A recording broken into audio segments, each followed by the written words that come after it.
Welcome to the Explainer. So, today, we're tackling something that touches pretty much all of our families, especially if you're like me and you've basically become the unofficial IT department every time you go home for the holidays, right? We're talking about securing the digital lives of our older family members. Look, technology is amazing. It connects us, it makes life easier, but it obviously opens the door to a whole bunch of new risks. So we're going to approach this as a really empowering, empathetic, step-by-step guide to basically build a protective shield around our elderly relatives. We'll break down exactly how to keep them safe online without completely overwhelming them in the process. To really grasp why this is absolutely crucial right now, let me give you a number. The FBI reports that in 2025 alone, adults aged 60 and over lost a staggering $7.74 billion to cyber fraud.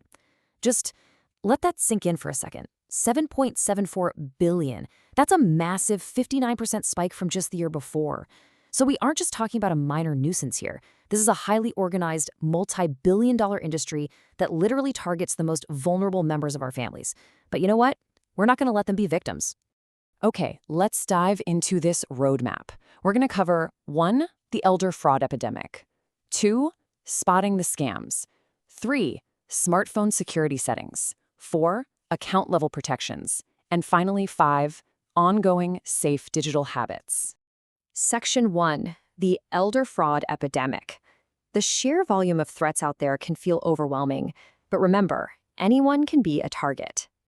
Moving right into Section 2, spotting the scams. This is our first layer of defense, focusing purely on the human element. So before we even touch a device to lock it down, we have to teach our loved ones how to recognize emotional manipulation. Scammers are absolute master manipulators. They rely on fear, urgency, and honestly, sometimes just loneliness. First up, we've got government impersonation scams. This is where bad actors pretend to be the IRS or Medicare, aggressively demanding immediate payments and even threatening arrest. Next are romance scams, usually happening on social media or dating apps, where criminals slowly, carefully build trust before faking some kind of emergency to ask for cash. And finally, and this one is just truly cruel, the grandparent scams. This is where a scammer pretends to be a grandchild in distress, maybe claiming they're in jail or the hospital, just pleading for immediate, secret financial help. It is heartbreaking how they weaponize a grandparent's love, which is exactly why they need to know this playbook. Now, what's really interesting about this is how the delivery method for these scams is evolving. I mean, we're all pretty familiar with traditional phishing, right? Those deceptive emails pretending to be a bank or a delivery service. But smishing, or SMS phishing, is becoming incredibly dangerous. Smishing exploits the absolute immediacy of text messages. Because texts are short, they're punchy, it's actually much harder to spot the fake. Scammers are using that format to blast out malicious links right into your relative's pocket. Bank United actually points out some really good warning signs here. Usually it involves impersonating a reputable brand like Amazon or a major bank, combined with a super short, urgent message and a very suspicious-looking link. If your loved one gets something like this, tell them to never, ever click the link.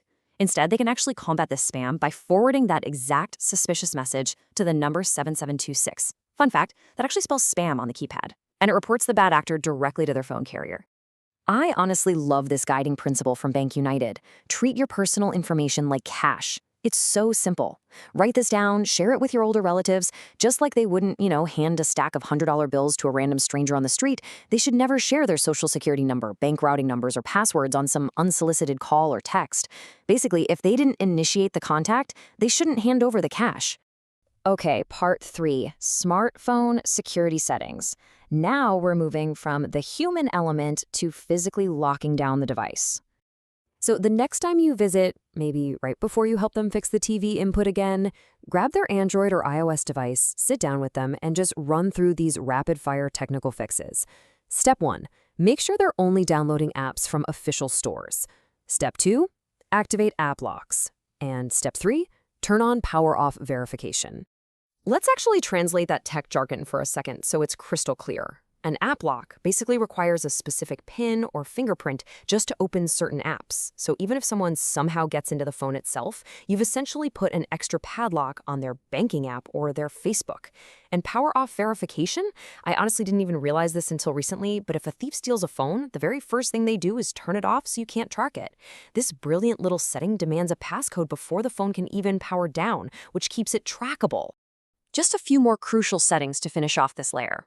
Remind them to avoid what are called APK downloads. In plain English, never download an app directly from a random internet website. Stick 100% to the official Google Play or Apple app stores. Also, consider throwing a reputable mobile antivirus program on there for them. And lastly, dig into their settings and turn on tracker alerts.